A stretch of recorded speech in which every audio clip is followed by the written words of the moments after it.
Okay, so this is a show that I never would have thought I'd find myself watching, let alone reviewing, but in light of our current circumstances, it made it possible when you have a lot of time on your hands. So, yeah. Here we go. So this is Charmed Season 1, which is a reboot of the original series that premiered back in October 1998, starring Alyssa Milano, Shannon Doherty, Holly Marie Combs, and then later Rose McGowan. Now, I didn't watch the original series, so there will be no comparison at all. And it stars Madeline Mantock, Sarah Jeffrey, and Melanie Diaz as the Charmed sisters, and Rupert Evans as their white lighter, who is a guardian to witches. And this show is about 3 witches who find out that they are witches after the death of their mother, and not only just witches, but charmed witches who hold immense power, and who is sought after by evil forces wanting to harness their power. But along with that, there is a mystery around their mother's passing, and they try to figure out the reason why, and along the way figuring out their power and how to live up to the Charmed title. Now, there is a lot to say about the show, but I'm gonna start from the first few episodes and then go from there. Oh man, these first few episodes put me in a deep depression. Man, this was rough to watch. So it had a lot of choppy editing.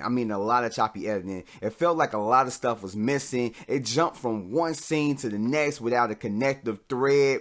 And it felt really rushed. And it was really hard to watch. Along with that, there were no true connections to the characters besides the 2 sisters that we got introduced at the beginning of the show. And then the third one that came along, she just kind of was there. Nothing flowed together well. And by the end of the first episode, I felt like nothing was set up properly. And at one point, I fell asleep pausing it and cutting it back on. Once I woke up, I felt like I missed something, but no, I didn't miss anything. It was just the choppy editing and the rush job that they did on these first episodes. And no amount of time was spent on the Demon of the Week, and that honestly carries out throughout the whole season. Like the Demon Dog. The clip that shows on Netflix when you click on the title, the Demon Dog maybe gets about 5, almost maybe 10 minutes, maybe throughout the whole first episode. And we're talking about the sisters when they're just beginning to learn their powers. And their first encounter with it is just brief and weak. And it felt like it didn't take that long for them to get used to their powers, almost like they mastered things within a few days to a week. Either that or the editing was bad with the time spent,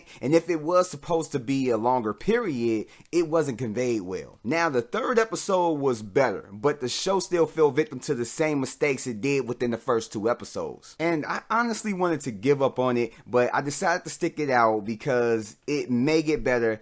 And to my surprise, it took several more episodes, but by episode 12, and started to become a way better show than the previous episodes. And actually, episode 12 is one of the best episodes by that point. Now getting into the overall show collectively. Now I could say the Demon of the Week episodes were the weakest ones as compared to the episodes that focus more on the overarching storyline. Because the demons still play the background and become an afterthought, and sometimes even just being something that happens in the beginning of the show and after that just being forgettable. And with that, it's like, just think about Supernatural and how those episodes are.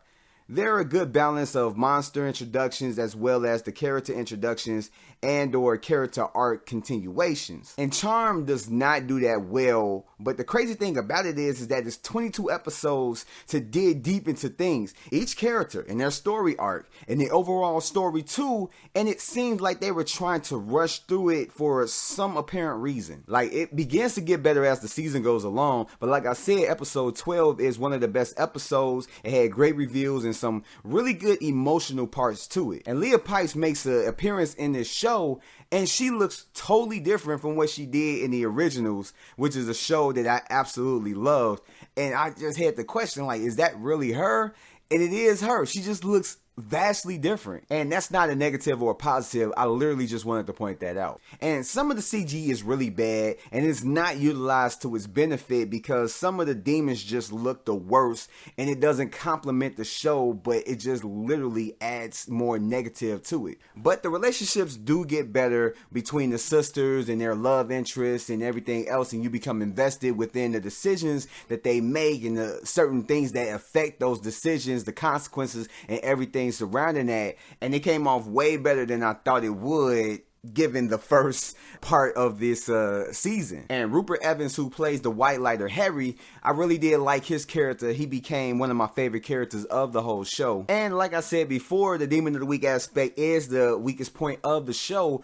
But the main villain of the show really is Alistair Kane. And I really did like his presence and how he came across. Now, he's not a big, intimidating type of figure, but he came across as one of those people that you wouldn't want to cross because the consequences may not end up good in your benefit. Now, he wasn't like one of the best villains I've ever seen in any TV show or movie or whatnot, but I really did like him. He was more of a standout to me in this show and one of the more likable characters. Now, out of all of that this show has in its first season that is just plain bad, it did end off with some really good episodes that I really felt that it was like the perfect way to end off the first season, and it was executed beautifully, especially the last episode. And at the end of the day, this show really does have some good concepts, and some concepts were done better in other shows similar to it, but this show is harmless. It starts off very, very rocky, but the later episodes do pick up and make it not all a waste of time.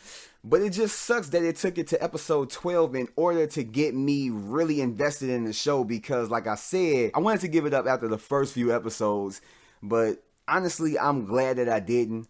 It just... they needed to kind of like start off with the first 3 episodes being a selling point, and they just really failed at that. So I will surprisingly give this show a very, very light hit. It's literally on that borderline of being a miss.